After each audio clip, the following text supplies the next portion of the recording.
Well, Sly Cooper Thieves in Time is finally out, and man, the wait was worth it. I did a blind playthrough of the game, and I loved every second of it. So, as promised, now that I've played through the whole game, I know who all the villains are, and I'm ready to tell you guys my favorite villains of the series. That's right, this video is dedicated to the baddest of the bad, those evil bosses that you meet in every level of the games. The boss battles in each game are just fantastic. I mean, literally, every game of the series, including the new Sly game, has top-notch boss battles. And I'm not judging these villains based on their boss battles, I'm judging them based on their characters. Who are the most evil and diabolical villains in the series? Let's find out, but first, ground rules. I know some people make rules for their top 10 lists, like no characters can be part of the same franchise, or the game has to be released for this amount of time, and so forth. As for me, I don't usually limit myself to rules for these top 10 lists, but for this one, I only have one rule. I'm not going to count any villains who became good guys later on as villains. If they permanently become a good guy, then they're no longer a villain, so they're out. In other words, Dimitri and the Pan King aren't on this list. Yeah, sorry, I do think they were good villains, but they became good guys later on, so I'm gonna have to disqualify them from this list. With that said, here are my top 10 Sly Cooper villains.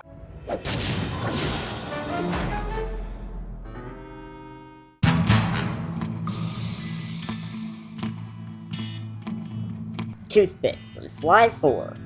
Well, what do you know? I guess waiting until I finish Sly 4 before making this list was worth it. Right off the bat, we have a villain from Sly 4 on this list. That's pretty good, because honestly, when it comes to the villains from that game, most of them sort of fall flat. Most of them didn't impress me enough to really make me think, ooh, he was a good villain. Some were okay, some were just strange, and some were just stupid. This guy, however, I thought was just awesome. He's not exactly one of the most threatening villains of the series, but I still thought he was a pretty good villain. Toothpick is a gun-slinging armadillo who's always full of himself. And when I say he's full of himself, I mean he's really full of himself. He hangs posters of himself all over town. He shares his opinions. You disagree with him? Boom! Bullet to the chest. He's created a festival, literally dedicated to himself. If that's not acting like you're the coolest guy ever, then I don't know what is. But you know what? It's actually kind of hilarious. That's what I love about this guy. He's not really meant to be a serious villain, he's meant to be a villain who's supposed to get a laugh out of you every now and again. And for the most part, he succeeds in that. And that's what I like about him. Sure, he's not the most evil person of the series, but I decided to put him on here just because of how much I love this character. He's funny, he's tricky, he has that thing that lets him become a giant. What was with that? Did they ever explain how he could do that? Ah well, it doesn't matter, because I love him anyway. Sheriff Toothpick. He may not be the smartest cowpoke in the West, but yeah, that's it. Rajan from Sly 2. Rajan started as a poor gal in the streets selling illegal spices to anyone who buys spice from random people on the street.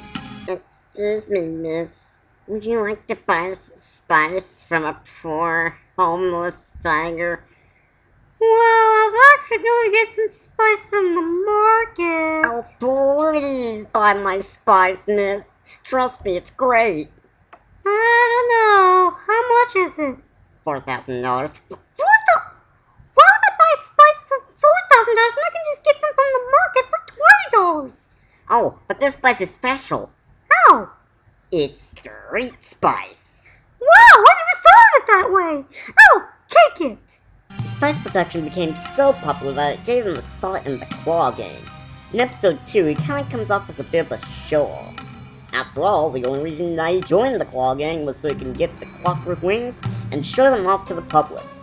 But then when episode 3 came around, he goes from a show-off spice seller to a power-hungry madman. Or Mad Tiger. Honestly, I don't know what it is I like about him. There's just something about this villain that makes me like this guy. Maybe it's because of how power hungry he is. Maybe it's because he gives some pretty epic speeches. Here I am king. Come, face me, Cooper. With Clockwork's black heart, I will show you true power. You are nothing. Or maybe it's just because of how threatening he looks. But jeez! Yeah, I'm sure that face won't give kids nightmares. Well, whatever the reason, this guy is a villain that I feel deserves to be on this list. But jeez! The Contessa from Sly 2. Before her life of crime, she married a very rich fellow whose name we don't know.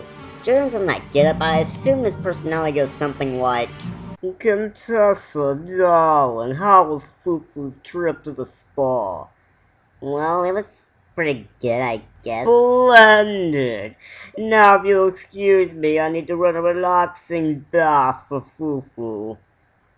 But he just went to the spa.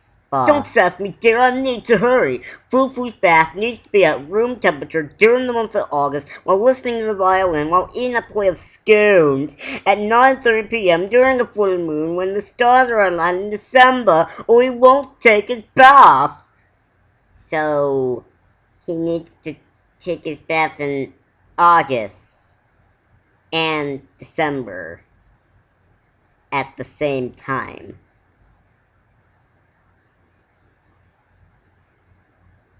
Where's my sparkling water? So they get married, everything's good, until the husband mysteriously, quote-unquote, died a few weeks after the wedding. And by mysteriously, I mean Contessa poisoned his drink and killed him.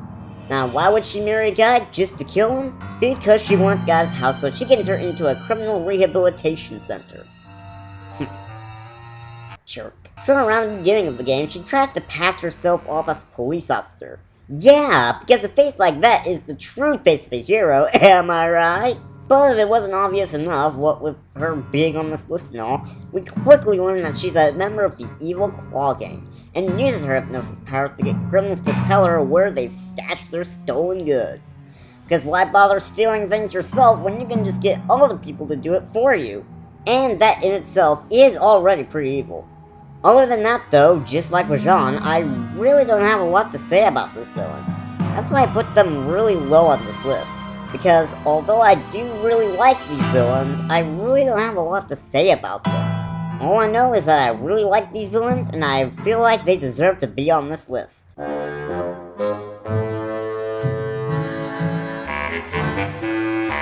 Lafui from Sly 3. Known as the smartest man of the Seven Seas, Lafui is a fearsome pirate who's on the hunt for treasure. Dimitri's father's diving equipment was stolen by an old pirate named Black Spot Pete, who sometime later lost the map to said diving equipment to the evil Captain Lafui. What either of these pirates want with the diving equipment, I have no idea. Maybe they plan on selling it on eBay or something, I don't know. But anyways, not the point. This is the kind of guy you don't want to mess with. This guy is a straight-up killer. Yeah, that. If you get in his way, one way or another, he's gonna kill you. So walking the plank ends up failing? No problem. Blowing him up will do the trick. Oh, you think everything's fine? Well, be gone, everything's not fine. Aw, the poor helpless turtle fell out of his wheelchair. Aw, let me help you. Like jabbing a sword through you. This guy means business. He even kidnapped Penelope just so he can get the rest of the stuff in the treasure chest. I hope that money was worth it, Lafui. Oh wait, I guess it wasn't, because you never mentioned it again after that scene on the beach. I wonder why. Must have been a pretty lame treasure if he never talks about it. Ha! At last I got the treasure! It's a good thing the Cooper gang cleaned up the diving equipment from the chest. Now I get to take all the good stuff! Ha!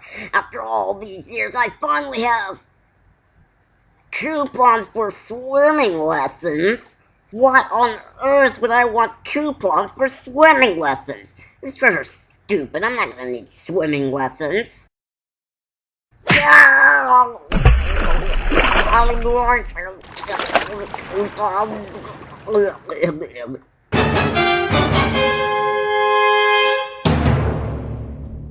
a Paradox from Sly 4.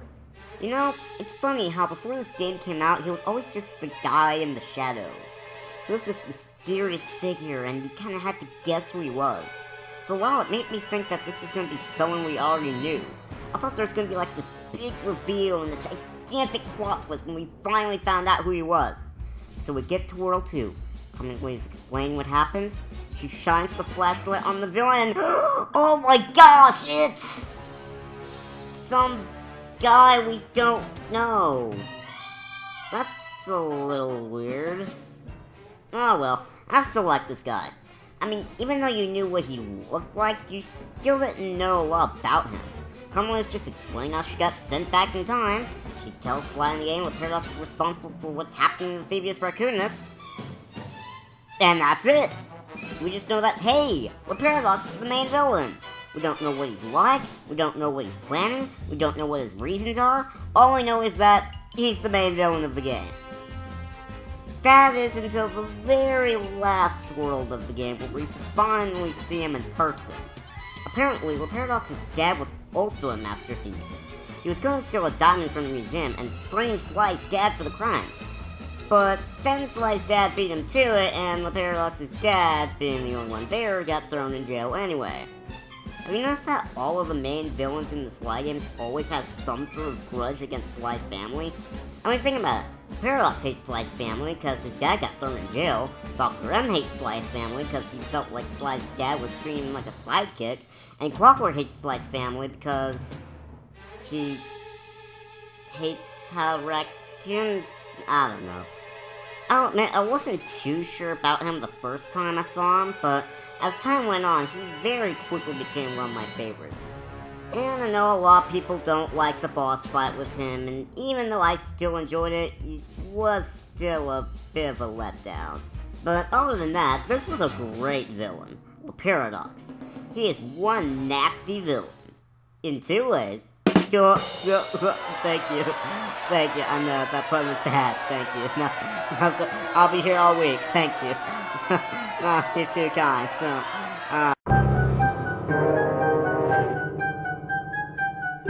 Arpeggio from Sly 2. I know what you're all thinking right now. Wait a second, that guy that only got like 2 minutes of screen time? Why is he on this list? Well, yeah, he wasn't in the game for very long, but this is also the guy behind the whole plot of the game. He's the reason why the Claw Gang stole the Clockwork parts in the first place. At all levels of the game, all the problems that the Cooper Gang faced led up to this very plan. It wasn't just gang members stealing something because it looked cool or something. Each villain in the game all played a special role in Arpeggio's plan. The Contessa provides the hypnosis so that everyone will be consumed with hate so Arpeggio can live forever in Clockwork's body. But in order for the hypnosis to work, that person needs to have spice inside them, which Rajan makes in his spice factory. Once the spice is shipped, Dimitri will feed all the people in Paris the spice through his nightclub. And finally, the energy needed to power the hypnotic parents is charged with northern light energy, which I guess is provided by John Bassan. And all these plans, all these villains, all these obstacles that the game ran into was all because of this guy. And that is just awesome. It's amazing how he was only in the game for a short period of time and yet still managed to do all the stuff. Too bad you didn't get to fight him or anything. I mean, after that scene I was like, oh man, that's so cool. I can't wait to... Wait, what?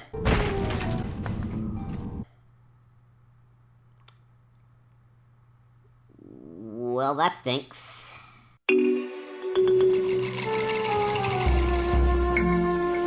Dr. M from Sly 3. A lot of people really don't seem to like this villain, and not in a way you're supposed to not like a villain. They just hate him as a character, and I'm going to be totally honest here. I don't get what all the hate's about. The main complaint I hear about him is that he's too persistent, and yeah, I can see how some people can get annoyed by that. I mean, he gets pelted with shock pistols, and he still comes back. He gets pushed off and falls like 500 feet in the air, and he still comes back. He gets zapped with 4 beams of super-powered energy, and he still comes back.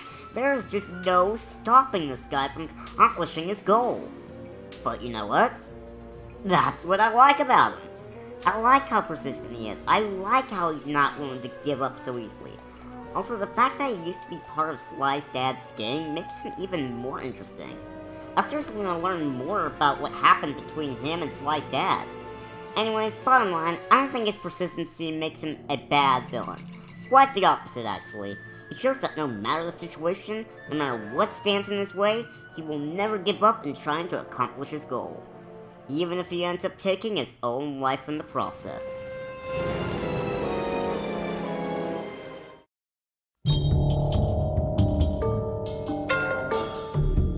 General Sal from Sly 3. As Sly said, this is one of the most evil villains the gang has ever faced thus far, hence why he's so high up on this list. Again, this is another villain that a lot of people don't seem to like a whole lot. And I would be lying if I said I didn't understand why. The main complaint I hear about him is that he's way too mean-spirited. In most cases, I disagree with this. Yes, he's mean-spirited, but he's a villain. He's supposed to be mean. But I will admit there are two scenes where I feel like they really push the limits of how mean this guy is. One is during the first slideshow of the world, when Bentley talks about his surveillance and mentioned that he saw Sal kick a puppy dog. During surveillance, I actually witnessed him kick a puppy! Twice! So there's that joke. I'm not too angry at that one since that was mostly just a joke, and it does kind of show how bad this guy is. And then there's this scene. With the town name, a new generation of kings will be unstoppable. But she doesn't want to marry you. She's a woman. She doesn't know up from down. That is just pushing it way too far. That is the most insulting, most hateful, most disrespectful thing that this villain has said. And yeah, I get it. He's one of those guys who's like, what? You think she could escape? That's a man's job. She can't do anything because she's a woman. Okay, what year was this game made? 2005? Were people seriously still having a hard time understanding that girls can do just as much as guys can back then? Ugh. But anyways, despite those two parts, I really enjoyed this villain. He's mean, he's threatening, he has one tough boss fight, and he's one of the more serious villains in the series. Overall, he's a great villain and deserves a spot on this list. Neal from Sly 2. If I could sum up this villain in one word, it would be backstabber. Because that's exactly what she is. Don't believe me? Well, let me break it down for you. So when we first meet Neal, she's helping Carmelita catch Sly. By standing there. I guess. But then, during a mission in the first world, she actually starts to help Sly complete his objectives. So already she's helping out a criminal behind the police's backs. So she helps you out for a bit and everything seems fine. But then, at the end of the third world, things start to get ugly. So it seems like she's helping Sly beat Rajan here, but then when they actually reach him, she runs away, leaving Sly to die. After when he beats him, hey, she's back! Maybe things won't be so bad after— oh, no. Yep, she brings the cops over to capture them, and it looks like the end of our heroes. But then, Neal also ends up betraying Carmelita by telling the Contessa she's been working for the gang the whole time, by using a photo of one of the heists that Neal herself helped them set up. So they all get locked up, and Neal ends up taking Carmelita's place.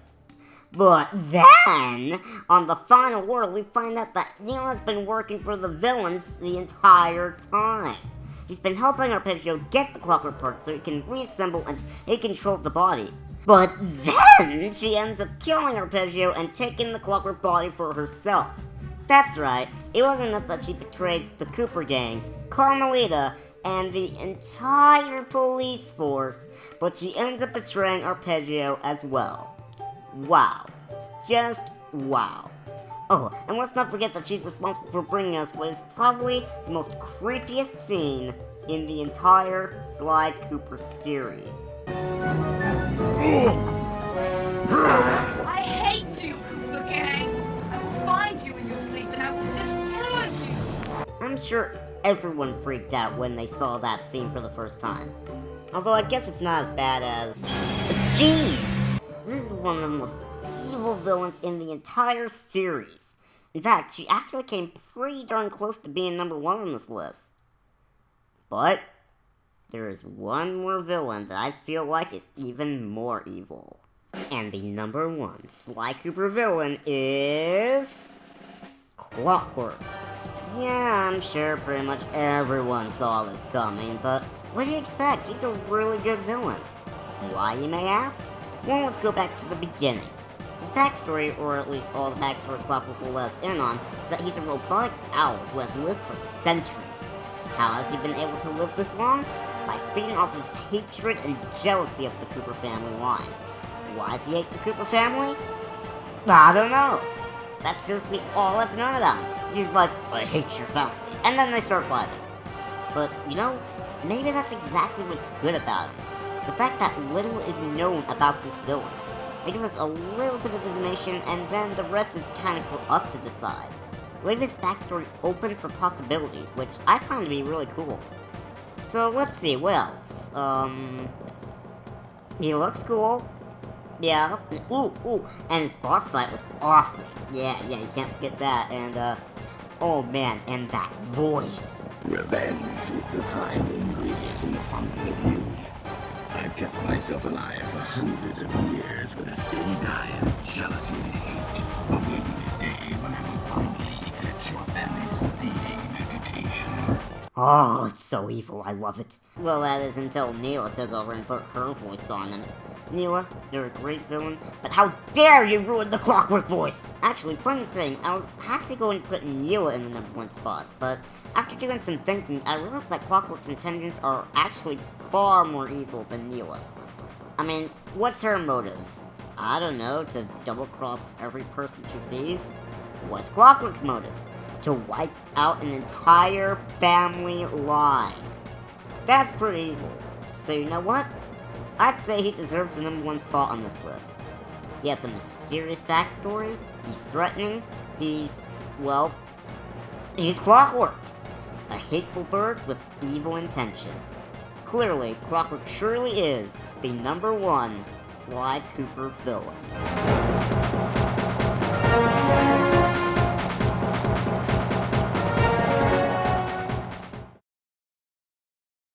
So those are the top 10 Sly Cooper villains in my opinion.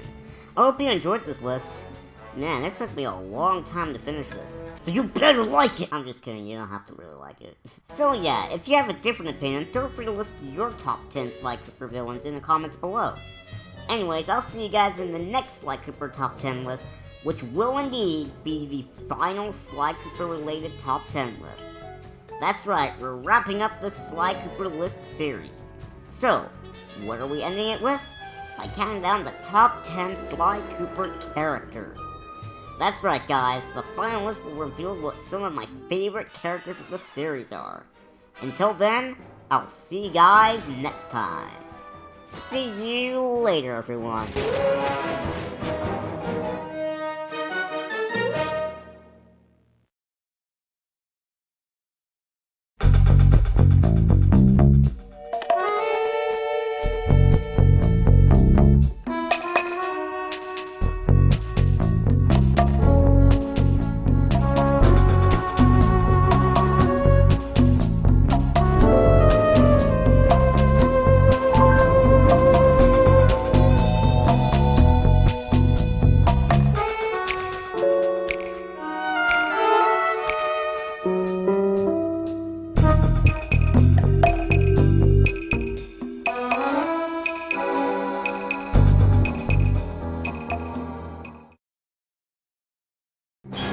Jeez!